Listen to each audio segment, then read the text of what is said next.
Hey, what's going on, everyone? It's me, Aaron Collins, and this is another edition of me addressing worldly issues in a godly way. I hope everyone's doing well. Hope everyone's in their right mind. Without further ado, let's get into the commentary. Before I do, though, I want to send a congratulations and shout outs, as well as flowers, to the cast and crew of the movie Sinners. Ryan Coogler, from the way it looks so far, from what I understand, it's racking up 16 nominations. And I mean, this is a milestone. You know, this is good news, especially for a black director. So hey, I want to send my shout outs, and if Ryan if you're watching this, my brother, congratulations. Which brings me to the next matter of fact, the subject of this very video. So recently at the BAFTAs, which is the British, I believe, Association of Film and Television Awards, two of the stars of the Sinners, Delroy, Lindo, and Michael B. Jordan, they were on stage to present an award for a category when they were met with a barrage of racial insults from a participant at the award show. The participant was a Tourette syndrome advocate and someone who suffers with the disease named John Davison, 54 years old.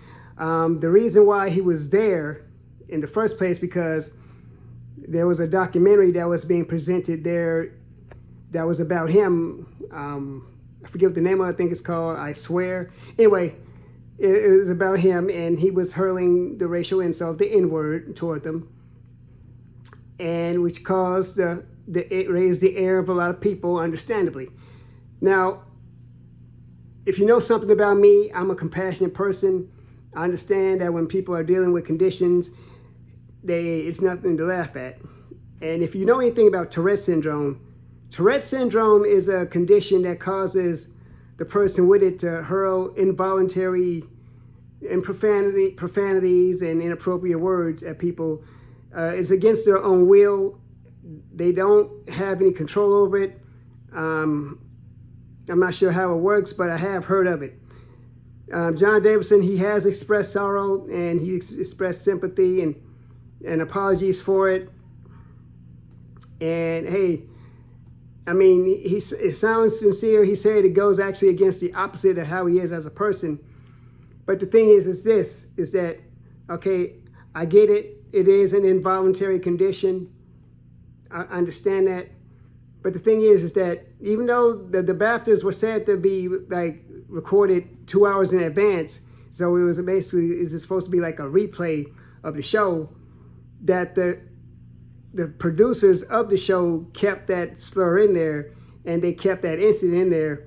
Whereas on the same show that night, that somebody who uttered the phrase "Free Palestine," that was edited out, but no, the racial slur was kept in.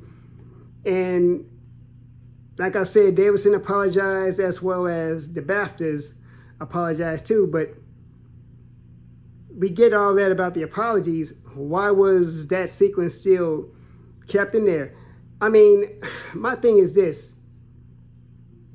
Davison himself probably has more of an excuse and a reason, because he's the one who suffers with the condition. And like I just explained, it's a condition that causes involuntary spasms.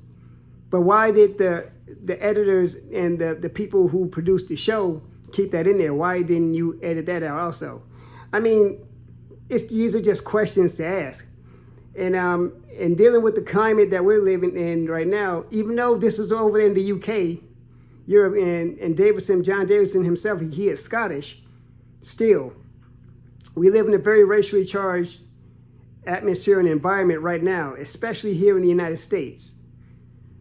It's all eyes on black people, especially FBAs. But like I said, it raised the hackles of a lot of people. I think folks need to be doing a better job as far as sensitivity and removing certain phrases and things that shouldn't be said. But no, that's how I feel about the situation. You know, as someone that's in the entertainment industry, as Black people, we are no stranger. We have dealt with racism. We have dealt with discrimination in all forms and factors. So we know how to deal with it. But why did, once again, the question is why did the producers of this show keep that in there? I mean, it's just a simple question. Anyway, everyone, get in the comments. Let me know what you think. Give me your ideas and why they did it. And just give comments on what you think. I mean, yeah. And so while you're at it, though, support the channel at paypal.me/TheRealAnCollins, as well as patreon.com/TheRealAnCollins, and Cash App $TheRealAnCollins. You know, these are some hard-hitting questions. These are some things that need to be asked. You know, gets you to wondering, you know, put some ideas on the brain on what's going on. We just recently had the NAACP Image Awards here in the United States, and it was actually brought up, and we know a lot of sympathy toward and a lot of compassion and support for both Lindo and Jordan. I'm proud of both of these men myself. I've actually followed their careers. I've seen them in various projects myself too. And even on that show, I believe Michael B. Jordan, he dedicated his award to the late, great Chadwick Boseman. So, I mean, this is a time where I believe it's all eyes on FBAs. So, anyway, I just wanted to just go on and put that out there. And, you know, it's more stuff to talk about. You know, we should be growing from this. I think we can grow from this. I think we can get past this. But it's something, though, that's making us stronger as a people, not just as Black people, but as all kind of people, white people, Latin, Asian, whoever. We should be growing from this. We should be getting stronger from this. So I think that's all I got right now. So with that said and done, you already know what it is, that God loves you. I love you. Let's do life. God bless everybody.